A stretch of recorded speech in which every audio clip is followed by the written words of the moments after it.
Well, this time the news of the week aren't fully depressing. Impossible. And to start off, we have an article from PC Gamer about what a great president looks like. I know, a puff piece. Who's the lucky guy? Well, it's Gabe Newell. Surprisingly, someone who I believe will be a great president of a game company. We're talking about the man who will answer the email you send him, even if it's something as simple as asking how good is your day, or memes.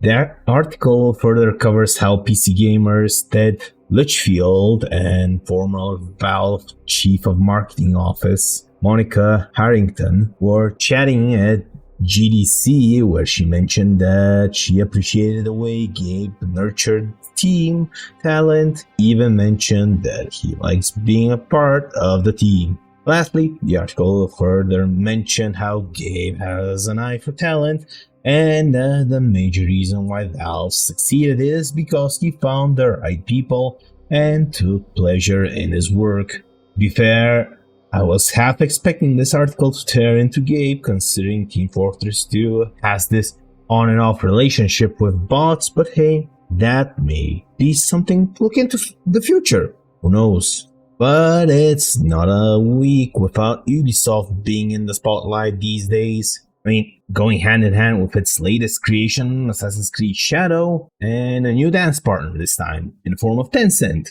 For the love of God, Ubisoft, stop it, will ya? I'm tired of talking about you. Well, where should I start?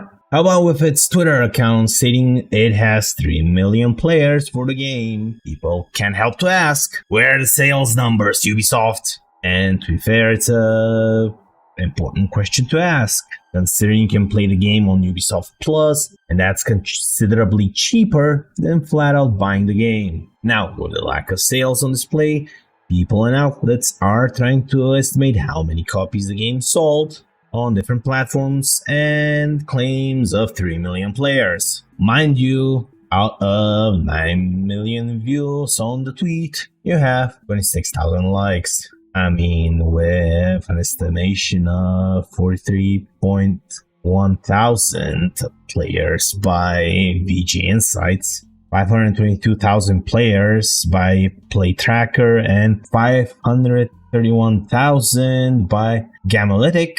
Until the investor's call comes along, we will not know for sure how many copies the game sold. This, however, didn't stop people from comparing it to Dragon Age: The Veilguard and how it's going down the same road. Considering the end credits went past the 30-minute mark the Veilguard had. The end credits are 2 hours long, just in case anybody was wondering. The best part is that there are some mad lads out there deciding to upload the full thing on YouTube. And the credits there were also instructions on how to use the Apache license. Okay, a salute to the mad lads for doing this though. Side note, the credits you're seeing in the background of the video are from the game. Now, looking at pure numbers for a minute, Hypnoticon x/Twitter pointed out that the physical sales of Shadow in Japan are doing well too. 17,000 for PlayStation 5 when compared to Xenoblade Chronicles X Definitive Edition, a remake of a 15-year-old game, selling 74,689 copies. Let's be real for a minute. The guy also pointed out the sales of Ghost of Tsushima, but that would be kicking someone when they're down. I'll do that after the investor's call comes knocking on the door. Now, time to put your tinfoil hats on for the next part, since it looks like the reviews for the game, when checked through phones, default to the graphics section of the review. That is overwhelmingly positive. And yeah, the graphics are good, I'll give them that, but good graphics alone don't make a great game. As of the 30th of March, this is still the case. Sure, there are reviews that mention that they like the game. People are free to like whatever they like. At the end of the day, nobody can police you on what your taste is.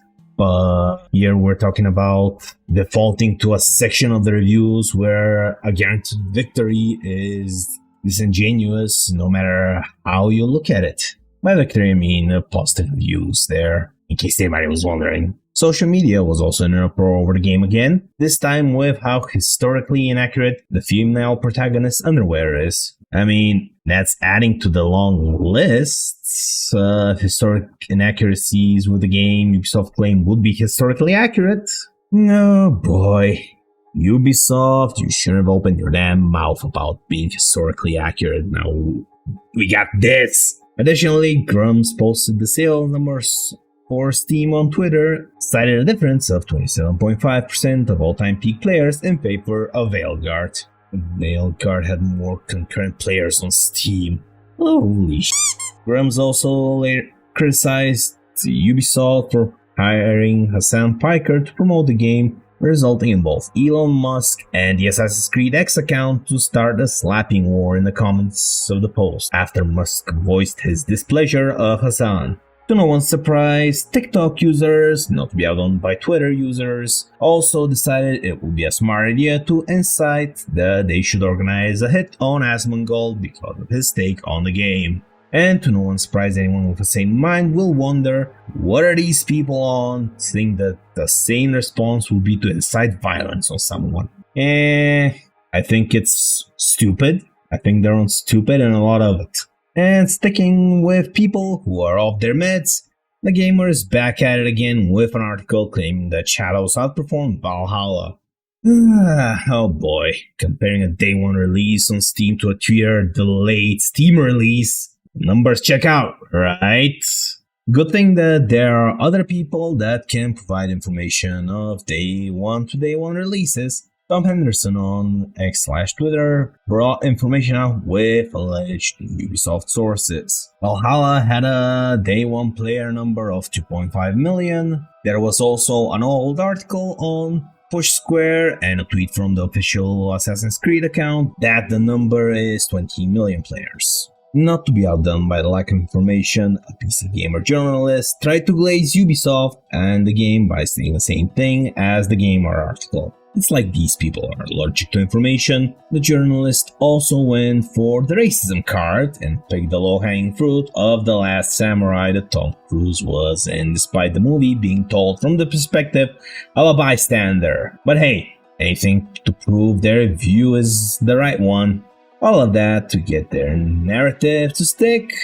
I'm not surprised.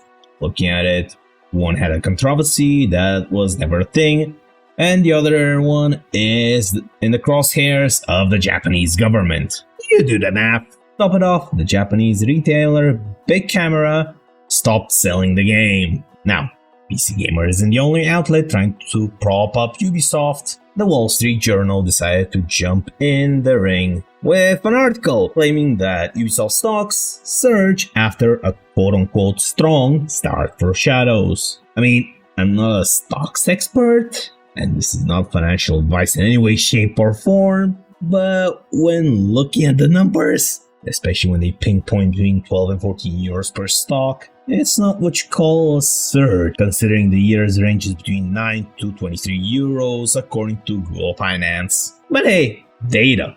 Am I right? Who needs it?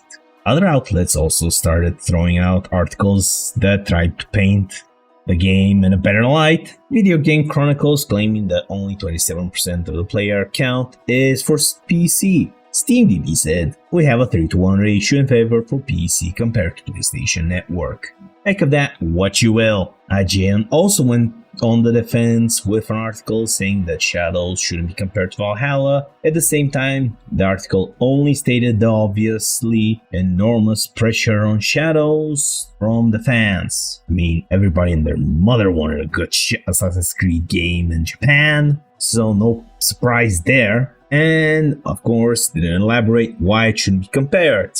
I mean, the only real excuse they gave was, the plague, a lockdown. Oh, please, the world had to deal with it. Everybody dealt with it. It's not really a valid excuse for not finding historically accurate data if you want to go around claiming your game's historic. Jeez. Now, a person with pedigree in analytics stated what is on everyone's mind to the surprise of no one. Media researches. Reese Elliott says the numbers do not reflect the smash hit Ubisoft desperately needs, given the scope and development time of Assassin's Creed Shadows. the title has almost certainly not broken even yet. Later on in the article stating that Shadows only sold 310,000 copies on Steam compared to Split Fiction with 882,000 and Monster Hunter Wilds with its 3.7 million. I mean, I know this is gonna fall on deaf ears, but I'm gonna have to appeal to Ubisoft. For the love of everything that's holy in this world, release the sales numbers, end this cycle, and let's all move on to the next part, shall we? Now, onto the part where Tencent comes into play. People speculated that Tencent would just do a buyout of Ubisoft, but to the surprise of everyone and confirming part of the rumors that floated around where Tencent would buy out Ubisoft, it looks like Tencent isn't buying out Ubisoft, but its subsidiary. And buying out is a strong word. It has 25% stake in it, considering it invested 1.16 billion euros. Having a 25 to 75 split isn't all that shocking. Now, considering that subsidiary has the rights to the Assassin's Creed, Far Cry, and Rainbow Six franchises, and considering the royalties from that subsidiary go directly to Ubisoft, you'd wonder, are they just buying time at this point? I mean, Ubisoft has their other IPs still, and the CEO of Ubisoft, Yves Guillemot, is even enthusiastic and stated that this is a new chapter for Ubisoft that will allow the operation model to be both agile and ambitious. Agile and ambitious? You know what? I'm not even gonna think about it. At this point, Ubisoft is just doing whatever they want. Let the investors handle this. I mean, out of all of that, a leaked email written by the CEO where it explained the previous segment sent to the employees, with the addition of him expressing his deepest gratitude to the team's resilience, tenacity, courage, and creativity, was also released. It also mentioned that the coming months will be dedicated to shaping Ubisoft's next chapter, which resulted in employees panicking over lost jobs. I mean, yeah, anytime a corporate structure site in reshaping, and usually comes with cutting off excess positions, firing people. Now, it was also followed by an email that didn't really reassure anything whatsoever, even stating, and I quote, "Right now, we may not have all the detailed answers, but we're committed to communicating with you transparently and regularly." I mean, I feel for the employees, man. At this point, considering some of them went to anonymously share their feelings on the matter, with one mentioning, "We feel if we're not one of the big three, they can say these things in the email, but when it comes down to it, we feel like we know where priorities are." Our employee that works on an unannounced project said, "I want to think our team is okay right now, but we don't know. You think they'd have at least some sort of clarity for us before publicly announcing the deal?" And the last one in the article mentioned, "We just want to know what's going on. They promised transparency and regular communication with us, but we'll see if that actually happens." Holy shit. I mean, them not communicating with employees? I mean, they were also blindsided. Now I wonder how much did the shareholders do? Well, overall, creating a subsidiary does not happen out of thin air and normally takes time, paperwork, and planning to create. It's most likely in the works for months, if not a year, if not more even. And when you don't communicate this properly to your employees, they will start losing faith in the company. At the end of the day, if this gets Ubisoft to make good games again, like, yeah, sure. Pretty sure Tencent's gonna be over their shoulder, going like, "You make good games now, yes. Now, for some other news, Yasuki Simulator blew past Assassin's Creed Shadows and viewers on Twitch, mainly with the help from Asmongold. Now, looking at the stream VODs on his channel, the chat was full of people generally having fun watching the game and jamming out to the soundtrack. It makes you think how a game from a studio that's a fraction of the size of Ubisoft has made a fun game that everyone can enjoy.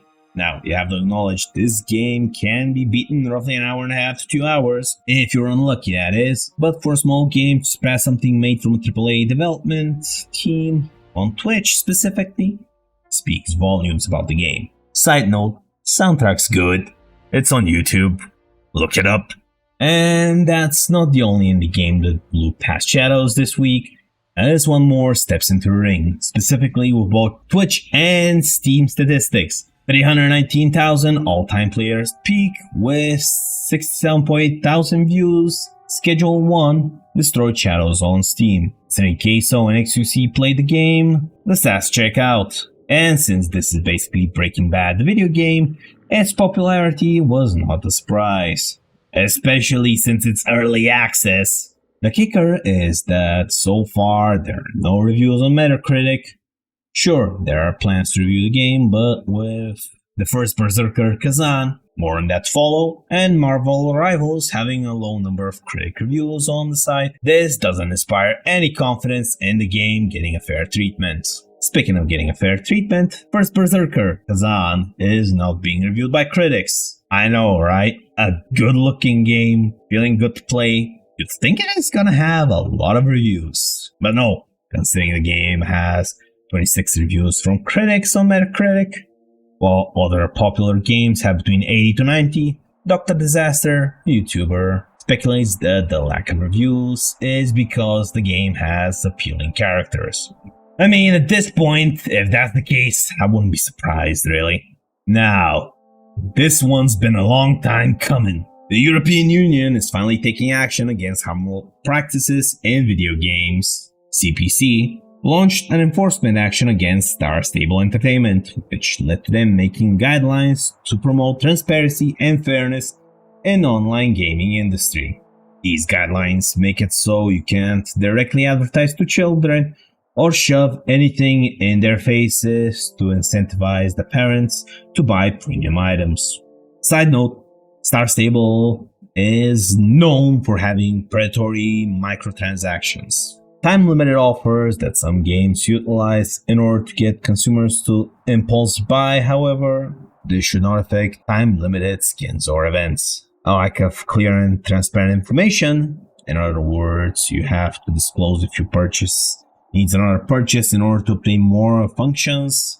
And the last one targets influencers, forcing them to mention the monetization of said game. Diving into the documents, it mentions premium currencies, like V-Bucks for example, are subject to European consumers protection laws. The premium currencies are allowed to exist, but when someone uses them, they need to show the equivalent of real-life money next to the premium currency, like how they displayed with the cat card. The price also needs to be the base price without any deals involved. It also mentions that getting the currencies via in-game methods that don't involve real money does not affect the real-world monetary cost. Later on, it mentions offering for purchase and mixing different in-game virtual currencies in one video game for purchasing in-game digital content or service, which it translates to, at least from my understanding, that video games may no longer have multiple different premium currencies. Hallelujah! Finally! Third principle targets bundles that mismatch the value of purchasable in-game digital content and not allowing customers to buy a specific amount of said premium currency. Oh man, sometimes I love the European Parliament, especially when they do stuff like this.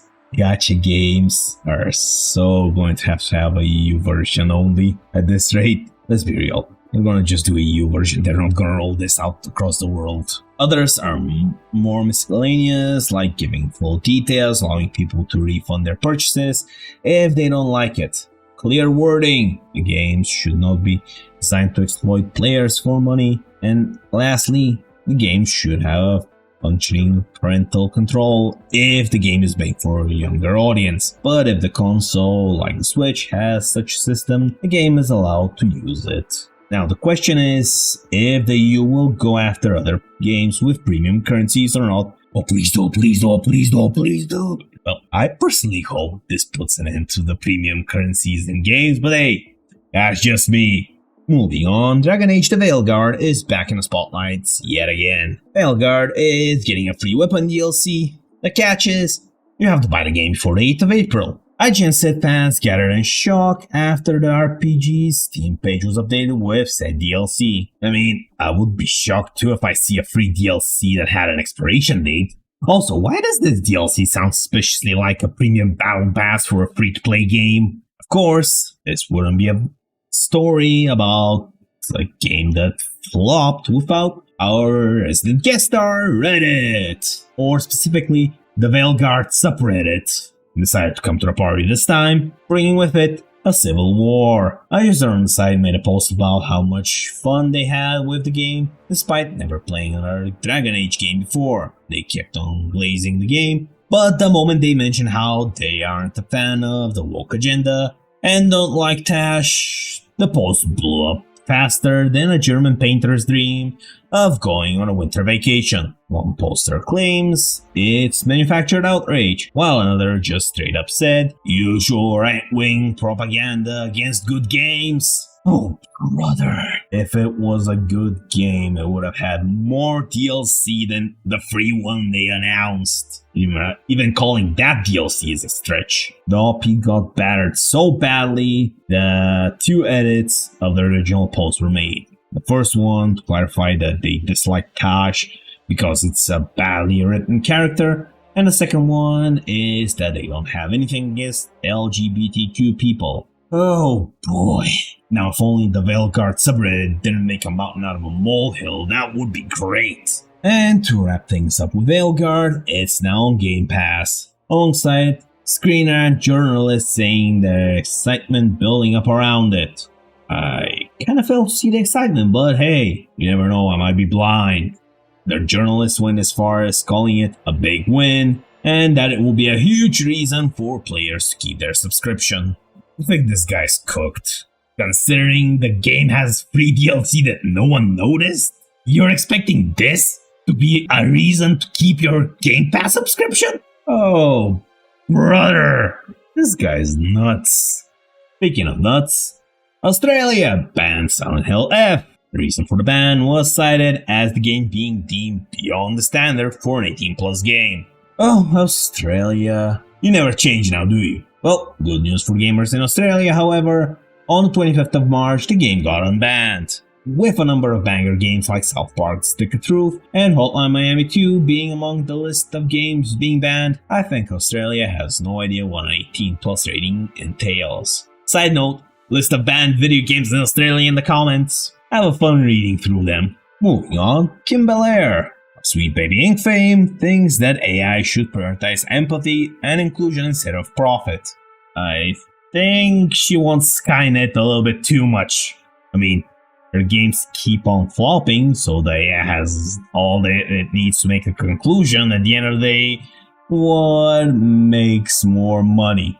And considering AI follows logic, we all know where that is. And to everybody's surprise, the journalist who wrote this is questioning the logic by saying, her statement isn't just bizarre, it exposes a fundamental misunderstanding, or worse, a deliberate misinterpretation of what an AI actually does. I mean, at this point, does this surprise anyone? Sticking with inclusion, let's include Audrey LaPrince in the news this week. That inclusion is brought to you by Gothic Therapy and the discovery of Audrey being on the board of SNJV, France's National Video Games Board, and was receiving government funding for her games. Ain't that conflict of interest? They also brought up other games that use government funding to fund their own companies and losing France about $3.8 million in the process. Imagine having government grants for your games instead of making sure your games are good and are able to stand on their own.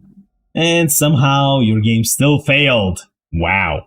In not so surprising news, Crystal Dynamics, the makers of Tomb Raider, laid off 17 members of the team. Why it's not surprising? This is not the first time they did this. In September 2023, they also laid off 10 employees due to restructuring to align the studio with its current business needs. And that was the reason provided this time as well. But this time, they are not looking to rehire for the same positions. The business needs excuse is basically we have no use for you in a more corporate meaning, in case you're wondering.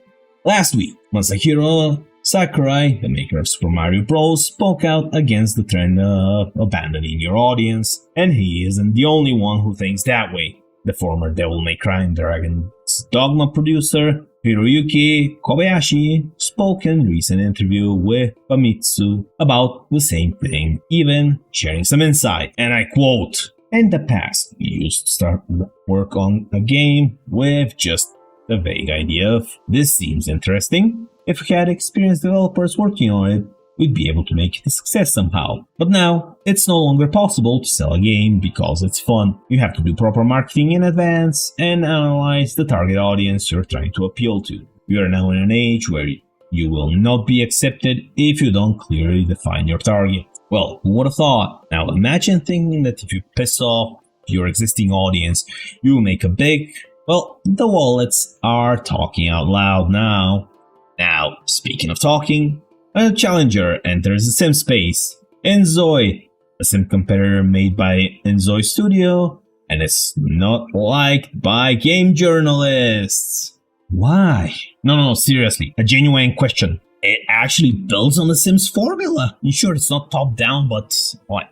Is that really important to begin with? Look, if you're a diehard Sims fan, sound off in the comments. At this point, this doesn't make sense why game journalists don't like it. Hell, the Polygon article even starts by praising the game, calling the character creation robust, realistic hair texture, eyes having depth and brightness. So why does Polygon hate it? Because it's not optimized. An early access Steam game is not optimized. And in other news, water is wet. Yeah, this is an early access game, and it's already a top seller with over 300,000 followers. Not only that, but it also has an 84% positive review. The best part is that the developers are listening to player feedback and remove the nouveau from the game.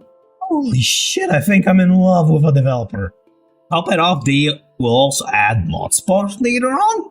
Look, you're tempting me. I'm not a Sims fan, but I'd give this thing a shot. Looking at the character creator, it actually looks good. I wonder how much these so-called journalists hate attractive characters at this point. Now, speaking of hate, Genshin Impact, and more importantly, its voice actors and community are up next. Jacob Takanashi recently joined Genshin Impact's voiceover team as the voice of Kinichi, or however you pronounce this. Never played Genshin, not even planning to. However, other voice actors and some of the player base are dissatisfied with this, going as far as writing tweets about it. One of the voice actors, Kaylee Mills, even got their tweet community noted, where it stated that Jacob Takanashi doesn't have knowledge of the strike or why the role was recast. To add fuel to the fire, the voice actor who was replaced by Jacob posted a tweet stating that he's been withholding services because the studio wanted to offer AI protections in the agreement. The account is now in protected mode, but thanks to Hoyo's own forums, there are records of the posts made.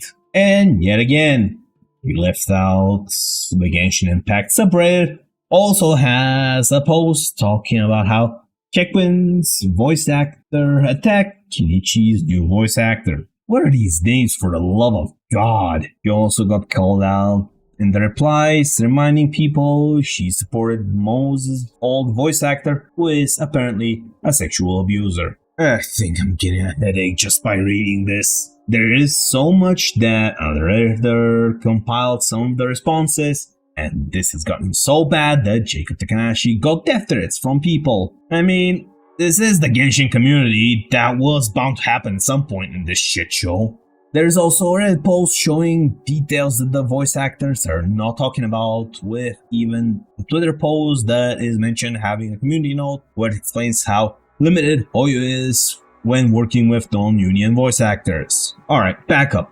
Let's get this straight.